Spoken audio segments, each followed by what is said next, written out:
I'll show you how to remove a keyboard and the HP Compaq NC4200. You want to close the lid and flip her over.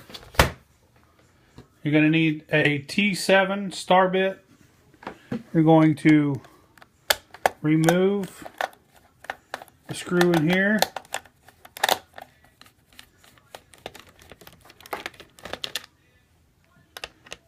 One in here. This one right here. And the last one is right here. Once you do that, you want to flip it back over and open it up. With a flathead or something equivalent, you want to pop this up right here.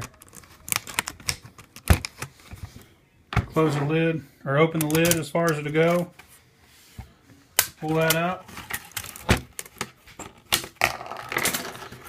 And once you do that, you'll have a ribbon cable here on both sides. You want to pop this little brown clip. Pop that up, and that ribbon should come out of there. And over here, let me get some light. Up here, you want to pop this white clip on both sides.